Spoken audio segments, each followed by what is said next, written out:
Assalamu alaikum, family. I want to thank you all for coming out this Easter Sunday to this very, I think is very important forum, if you will, to address the, I guess, allegation from the Southern Poverty Law Center that the Nation of Islam and the New Black Panther Party are hate groups. And so we want to address this by having the representative of these groups to address those issues. But before we begin, we always want to interject the spirit of the Lord into everything that we do. So we want to start off with first a Christian prayer from our beloved brother, Brother Bishop Cox. Thank you, brother. Let us pray. Eternal God, our Father, we thank Thee on this Resurrection Sunday that Jesus is alive and living. We know, God, that we don't celebrate Easter, but we realize that Easter is a pagan holiday, but we do celebrate the resurrection of Jesus.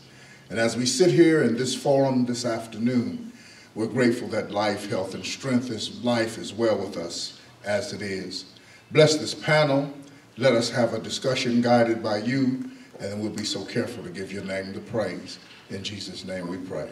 Amen. Amen. Thank you, brother. And Brother Tyrone, can you do us the honors for a Muslim prayer? Thank you, brother. Prayer. Bismillahirrahmanirrahim. In the name of Allah, the Beneficent, the Merciful, all praise belongs to Allah, Lord of the worlds, the Beneficent, the Merciful. Master of this day of judgment in which we now live, Thee do we serve, Thine aid we seek. Guide us on the straight path, the path upon those whom Thou hast bestowed favors, not the path upon those upon whom wrath is brought down, nor of those who go astray. Ameen. We're going to have to, yeah, ask the little man to turn it down just a little. Let me get this.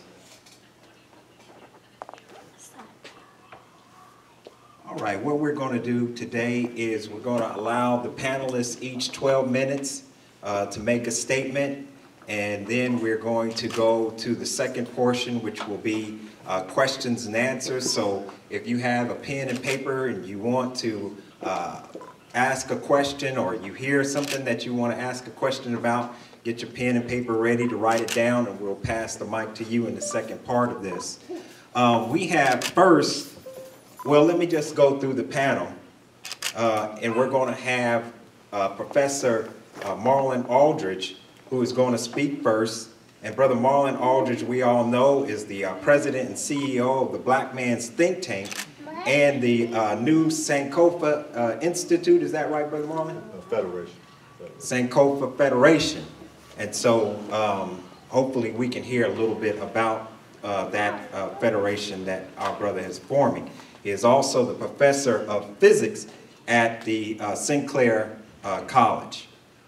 Next we will have Professor Emeritus, I practiced that, of law at the University of Dayton, and co-author of Racial Justice, co-founder of Racial Justice Now, and author of a book that I have, which is a very powerful book, of Dying While Black. Yes. Yes, I mean, a powerful, powerful book. Right. And then we have, after our sister, we have our brother Donald Dominique, who is the head of the Dayton chapter of the New Black Panther Party.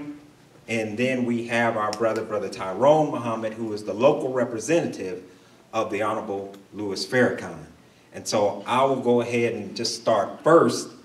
And what I wanted to do was read you what they have, what the Southern Poverty Law Center actually have on their web page, and then go ahead and break it down for you. And so, like I said, we all have 12 minutes, so I'm going to put myself on a timer so that I will not go over my 12 minutes.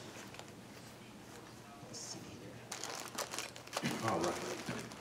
So the Southern Poverty Law Center, it says that black separatists typically oppose integration and racial intermarriage and they want separate institutions or even a separate nation for blacks. Most forms of black separatism are strongly anti-white and anti-Semitic, and a number of religious versions assert that blacks are the biblical chosen people of God. Black separatists typically oppose integration and racial intermarriage, and they want separate institutions or even a separate nation for black people in America. Most contemporary forms of black separatism are strongly anti-white and anti-Semitic, and a number of religious versions assert that blacks, not Jews, are the biblical chosen people of God. Although the Southern Poverty Law Center recognizes that much black racism in America is, at least in part, a response to the centuries of white racism, it believes racism must be exposed in all its forms. White groups espouse beliefs similar to black separatists would be considered clearly racist. The same assertion should be applied to all groups regardless of their color.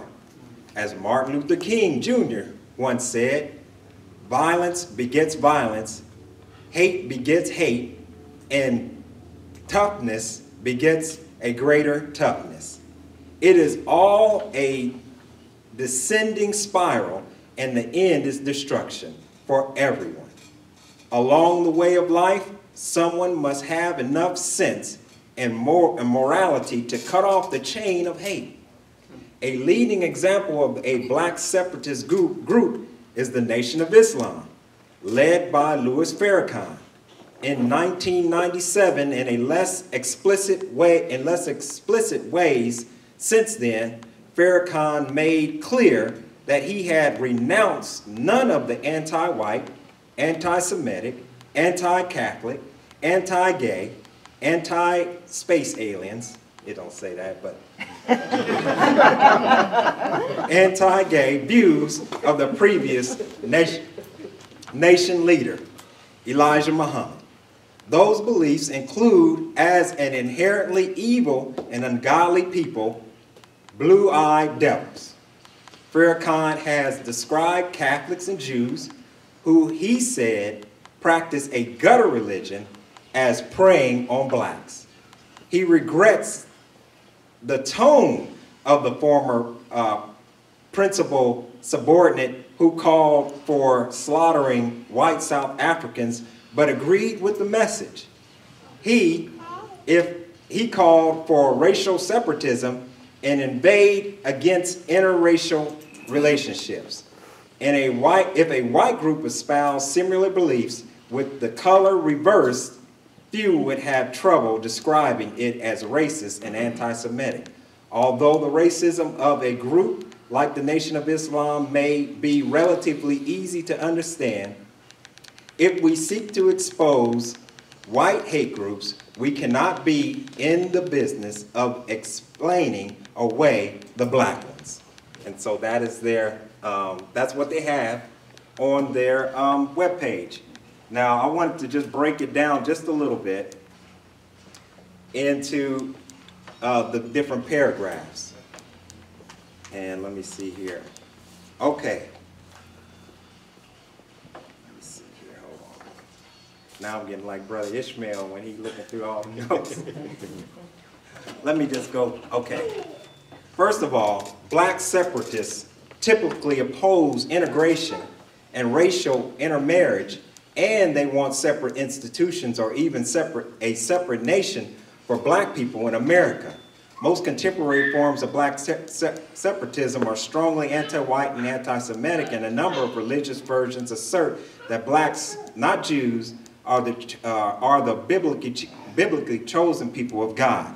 Okay, so now what they're actually saying is that because blacks want separation for 400 years of nothing but the worst treatment ever recorded in the annals of history, because we want that, we are being described as a hate group. Now, let us think back on the history then of the United States of America itself. with the good old boys at the Tea Party, because they didn't have what was called representation. They then formed a group and separated themselves from the British. So much so that they went to war with the British and blood was shed. When we look at the founding of Israel, they don't like to tell us this history, but Israel was formed by what the British called terrorists, the Stern and the Irgun gang. And the Stern and the Irgun gang blew up the British, and they finally formed this state of Israel. Now, if I can find these notes, let's see here. Well, let's look at here these chosen people of God.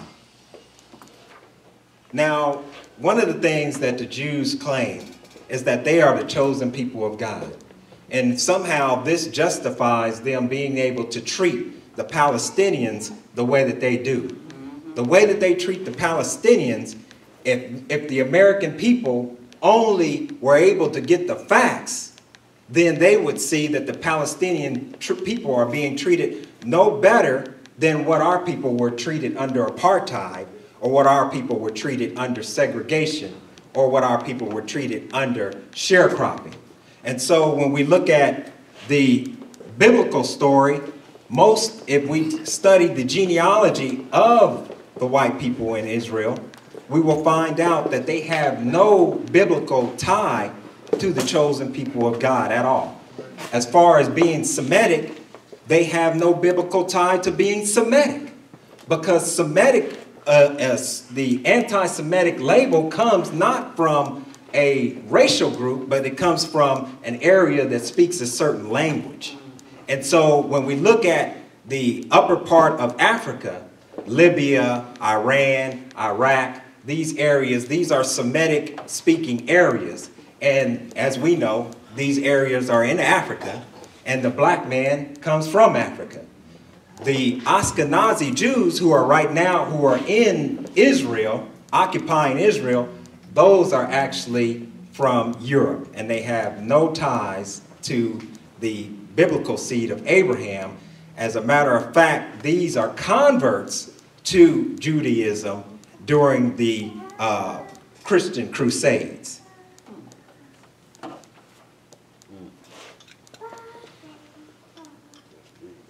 Now, one of the things that they like to always invoke, of course, is our dear brother, Martin Luther King Jr. You know what I'm saying? And you know really in truth, it just burns me up. You know, why don't they quote one of theirs? You know what I'm saying? Why do they quote one of ours? Because they know that we love Martin Luther King. But what they also know is that they didn't give us the true history of Martin Luther King, especially in his latter days of his life, and the reason why they really assassinated our brother. Because our brother was starting an economic boycott of the United States of America. And this economic boycott, Martin Luther King was pulling black people together. He was coming together 3 months before his assassination. He had met with the Most Honorable Elijah Muhammad. That's right. And so these type of things that they don't tell us in these history books. And last but not least, I want to get just a little bit into what they say the beliefs include as an inherent evil, ungodly people, blue-eyed devils. All right. According to their scientists, they have come out and they've said, and you can look it up, and they said that blue and black, or gold and white, if you all remember, that was a dress that swept the internet last year, revealed just how differently people can see the world. But it is not just about lighting conditions or optical illusions. Evidence is mounting that until we have a way to describe something, we may not see it there. Ancient language, for instance, didn't have a word for blue. And scientists believe as a result of our ancestors didn't notice the color even existed. So it says that DNA analysis has revealed evidence for a massive migration into the heartland of Europe, they say 4,500 years ago. It says that data from the genome of 69 ancient individuals suggests that herders moved en masse from the continent's eastern periphery into Central Europe. These migrants may be responsible for the expansion of Indo-European language, which makes up the majority of spoken language in Europe today. And basically they're saying that blue eyes was not present before 6,000 years ago. And this is what their scientists are saying. So as the teachings describe, that one of our scientists, a black man by the name of Yakub, through a grafting process, grafted white out of black, and white is a recessive gene, while black is a dominant gene. Blue eyes is a recessive gene, while brown eyes are a dominant gene.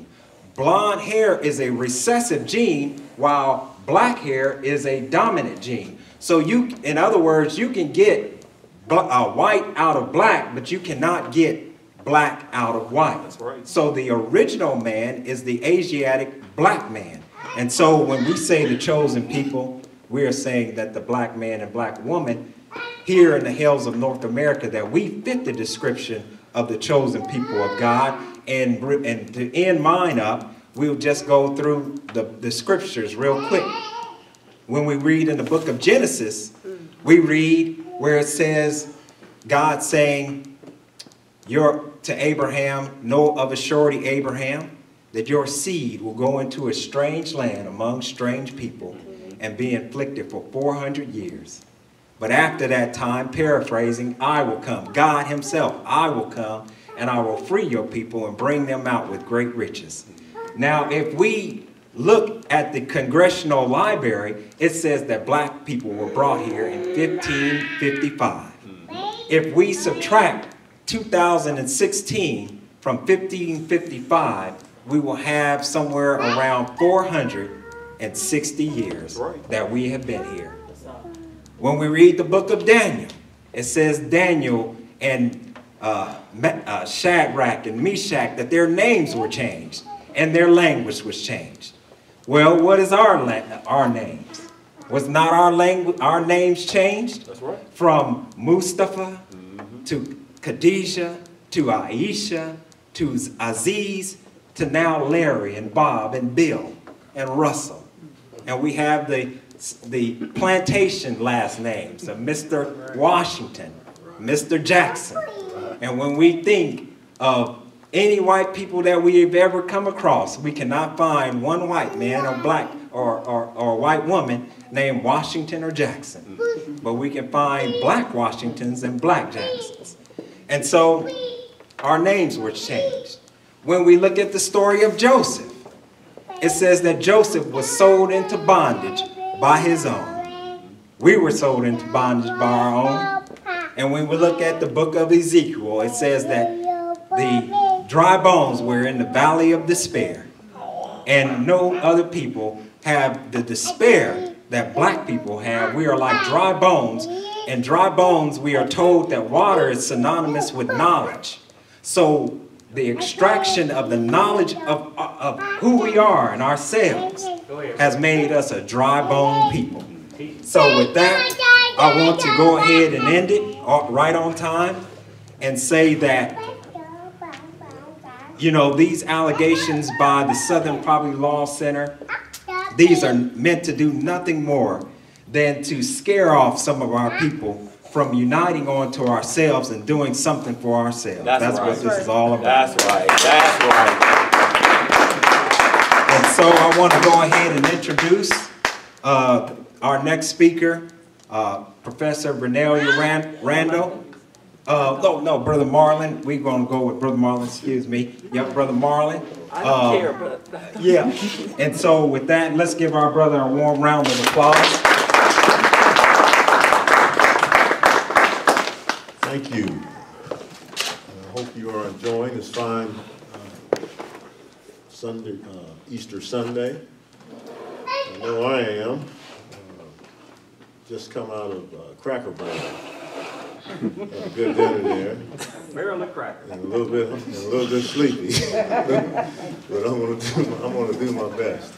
Again, I'm Marlon Aldridge, and as was said before, I'm my 18th year now at St. Clair Community College, teaching physics there, and I guess my 8th or 9th year as the founding president of the Black Man's Think Tank and our newly formed organization, which is the Sankofa Federation. And I'm listening to the discussion, and I'm tired, really, to be honest with you, of having these discussions. And I wondered to myself, after many years of study, after many years of trying to rationalize this concept called racism, white supremacy, and our response to it, I'm wondering if all of us within our so-called community, if we were to know some of the things that were said up here today, would that really make a difference? And because I know that knowledge has always been there, and I know there are many books, there's many documentaries and so that have been had, but yet we're still in the same condition that we are in today. So I'm wondering, is it even relevant? You know, what the history is, because it seems as though whatever type of knowledge that we have, it really doesn't move the needle much. We're still in the same condition. I even wonder if we were to separate and we had our own nation, would we be any different than the nations that are separate today? I'm talking about the nations of the continent of Africa, the nations that have been built out of that diaspora. As I look around today, I don't see many of them doing well. So I wonder even if today here in America, if we were to separate, would it be any different? You know, because the truth be told, white supremacy, what I like to refer to now, I've coined the term, well actually a group of terms here, I refer to as the Mount Olympus demigod cult superiority complex. Now I know that's a long phrase, but I'm sure we're all familiar with Mount Olympus is. It's in the Caucasus Mountains, it's in Europe, of course. And of course, that was the place where the Olympian gods, if you remember Zeus and all of his consorts, and all of the other gods that existed there. And even today, I'm pretty sure many of us were in the church today and we're paying homage to some god that we've never seen before. And so we give praises, and we're also admonished that if we don't give praises, hell and damnation comes to those of us that doesn't. So if you understand that, you ought to understand this phrase that I've just coined, which I refer to as the roots of white supremacy. You understand having to pay homage to some fair-skinned person, and not doing that leads to hell and damnation. So that's my own special way of trying to coin that. And really today, one of my interests is trying to understand this idea of white supremacy. And so it's not coincidental that we would have a group, the Southern Poverty Law Center, that, at least in my mind, acts to maintain this system called white supremacy. Brother Steve intimated that, at least from their standpoint, it was no argument in trying to differentiate between a hate group. A hate group is a hate group. And also within that complex that I mentioned, we have schools of rhetoric. And if you understand rhetoric, then you understand that rhetoric is used to try to advance an argument, really without supporting that argument other than to advance it through fancy speech, sophisticated language. And so as I listened to Brother Steve there talk about, at least from their standpoint, how they didn't want to differentiate, although they understood that groups like the New Black Panther Party, the Nation of Islam was a response to white supremacy. Right. At least from their standpoint, there was no need for a differentiation. A hate group is a hate group. And so when you add into that, I'm going to say not a 400-year history, a 460-year history, but really a 2,500-year history. When you go back to Greece and Rome, and you look at the hegemony that existed there, I mean, so there is a long history, at least from my interpretation of history, where this has been going on, where the melanated peoples of the world have been subject to this white supremacy system. So even with, again, us having knowledge of that, the question then becomes, okay, we have knowledge of that, what do we do with it?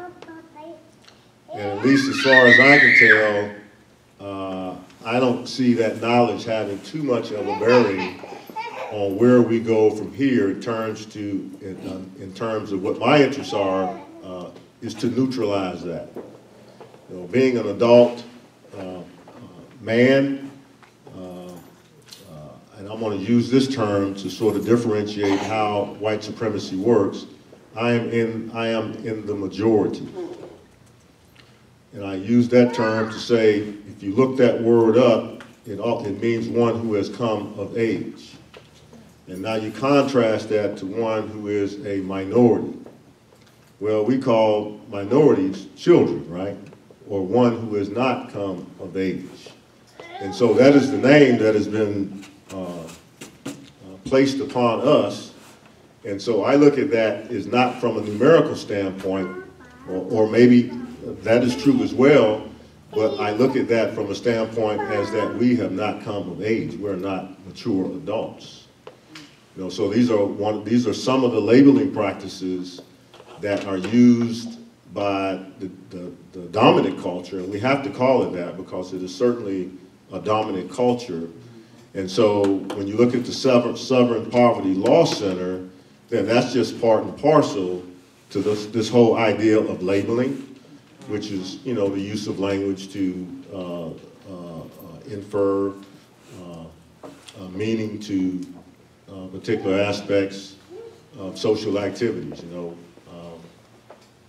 And so it's really no argument for me. The question really for me then is how do we neutralize and overcome all of these various forms of white supremacy that seek to maintain us in our minority position, whether it be labeling through groups like the Southern Poverty Law Center, no matter how neutral it claims that it is.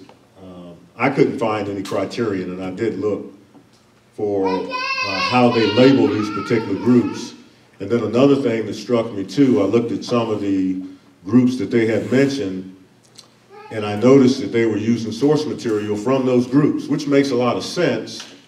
But if this is something that's done, and I'm not sure how often they come out with the list, but for instance, with the Nation of Islam, their quotes were from the Message from the Black Man, which I believe had to be written at least prior to the 70s, if I'm not mistaken. I think Elijah Muhammad died in, was it 72 or somewhere in the 70s.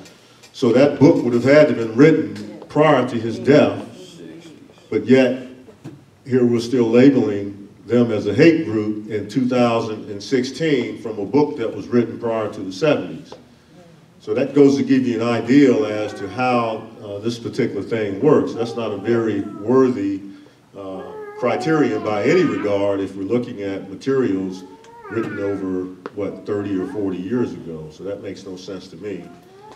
We can argue definitions. We can argue all kinds of, if we want to start with language, I mean, we can argue that all day, but in the end, we're mainly just going to be making meaningless arguments, opinionated arguments. What my question is that what are we going to do other than to look to that same group that we know without a doubt and has historically dominated us? What are we going to be able to do within ourselves to be able to overcome this is of more interest to me. So with that, I'm going to stop with that.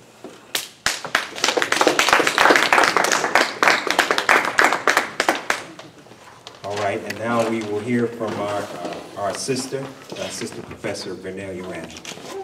Okay, good afternoon, everybody, and welcome. Okay, I want to start off by saying that since I'm neither Christian nor Muslim, I don't rely on those as sources for what I think.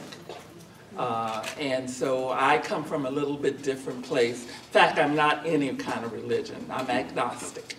And so I'm not, and for those who may be neither Christian or Muslim, but of some other religion. So I am not talking from a religion. I am talking from an anti-racist activist who is agnostic. That's my point of view that I'm going to portray. One of the things that I have always been fearful of in my work is what I call the sort of the dam of the oppressed.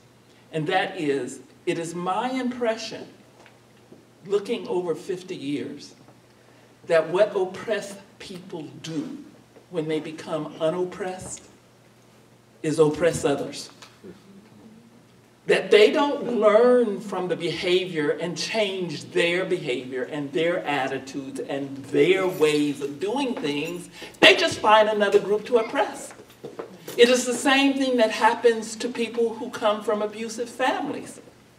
That they don't become non-abusive, they just, for the most part, we know there's always exceptions, and you can always raise somebody as an exception, some country as an exception, some group as an exception, but the norm is oppressed people. Israel is an example of an oppressed people who became an oppressor. Okay? That's right. You can't deny they were oppressed. Right. And they became an oppressor. And we can look that over and over again in different African countries, in different European countries, in different Asian countries, in different Hispanic countries. So I want us to learn to be different. And we cannot be learned to be different if we are going to engage in hate. And I'm sorry, some of the groups I love, I think do.